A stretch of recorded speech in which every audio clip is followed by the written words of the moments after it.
Medical college. আমি আমার ভাষায় সব জায়গায় বলি এই মাদ্রাসাগুলি হলো মেডিকেল কলেজ। কিভাবে বলি? মেডিকেল কলেজের থেকে ডাক্তারেরা পাশ করে মানুষের রোগ নির্ণয় করে, জ্বর হলে ওষুধ দেয়, শরীর খারাপ হলে আপনার প্রেসক্রিপশন করে দেয়, ঔষধ বাজারে গিয়ে কিনে খায়। আপনার ডাক্তার তৈরি হয় মেডিকেল কলেজের থেকে। এই সকল প্রতিষ্ঠান থেকে একটা ছেলে নাজেরা পড়ে হেফজখানায় যায়, হেফজখানায় যাওয়ার পর আল্লাহ পাক যদি তাকে হেফজ কবুল করে হাফেজ হয়ে যায়, তারপরে আলেম হয়ে যায়। আলেমের পরে আল্লাহ রাব্বুল আলামিনের ওই বান্দা বিশ্ব বিখ্যাত উলামায়ে কিরামদের অন্তর্ভুক্ত হয়ে বাংলার আনাচে আনাচে কানাচে কোরআনের তাফসীর করে বেড়ায়, মানুষের আত্মা এবং রুহের খোরাক দেয়। কথাটা ঠিক নয়? রুহের খোরাক দেয়। তাহলে এটাও মেডিকেল কলেজের কম নয়। সুতরাং আপনারা ধন্য, আপনারা গণ্য মানুষের অন্তর্ভুক্ত যে আপনারা একটা কোরআনে কারিমের প্রতিষ্ঠানে এসেছেন। সম্মানিত ভাইরা, এই যে কোরআন আজকে আমরা পেয়েছি, বাজারে 100 টাকার থেকে শুরু করে আপনার 500 1000 টাকায় একটা কোরআন পাওয়া যায়, কিন্তু এই কোরআন অতি সহজে কিন্তু আমাদের কাছে আসে নাই। কথাটি ঠিক নয়? এত সহজে আসে নাই। এই কোরআন একদিনে আসে নাই।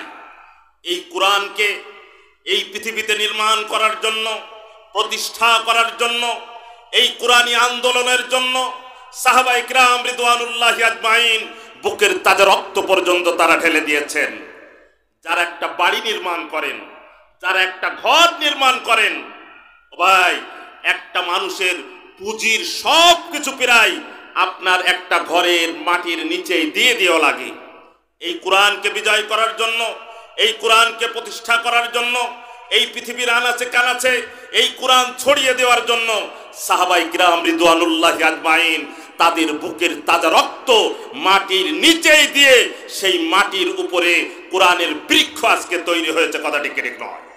সুতরাং সেই কোরআন থেকে আমি আপনাদের সম্মুখে সূরাতু মুজাদালার আপনার ছোট্ট একটা আয়াত আমি আপনাদের সম্মুখে তেলাওয়াত করেছি।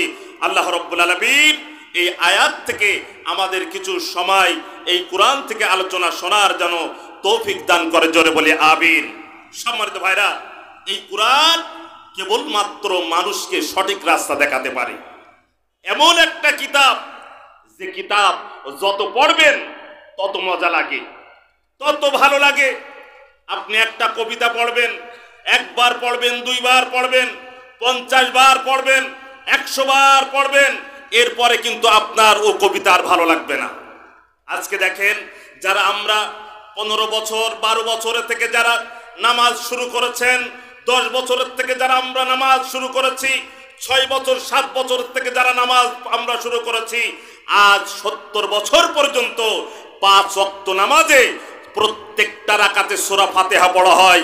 আজ পর্যন্ত কেউ বলে নাই সূরা ফাতিহার ভিতরে মজা আর তৃপ্তি নাই। কথাটি ঠিক নয়? যত পড়ি ততই মজা। কারণ এই কোরআন আল্লাহ রাব্বুল আলামিন আমাদেরকে দিয়েছেনই তো মজার জন্য।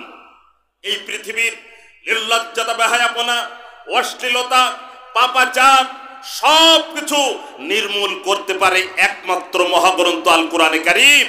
কিন্তু আজকে দুর্ভাগ্যের বিষয় যে আমরা কোরআন শুধু পড়ার জন্য রেখেছি, কিন্তু কোরআনকে আমরা বাকিটা বাস্তবায়নের জন্য চিন্তা ভাবনা করি নাই। কথাটি ঠিক নয়? আজ বাংলার জমিনে হক্কানি উলামায়ে কিরাম, তাওহীদি জনতা, হক্কানি পীর মাশায়েখ, বন্ধুগণ, বাংলার জমিনে সকল ইসলামী দলের একটাই মাত্র চিন্তা ভাবনা। অনেকের বাবার রাজনীতি দেখেছি, অনেকের স্বামীর রাজনীতি দেখেছি। আল্লাহ রাব্বুল আলামিনের এই কোরআন দিয়ে বাংলার জমিন যদি আপনার চালানো যায়, 24 ঘন্টার ভিতরে বাংলার জমিন নূরে নূর হয়ে যাবে। কথাটি ঠিক নয়? আল্লাহ রাব্বুল আলামিন বলেন, আমি কোরআন এনেছি হিদায়াতের জন্য, কল্যাণের জন্য, অন্ধকার আলোকিত করার জন্য।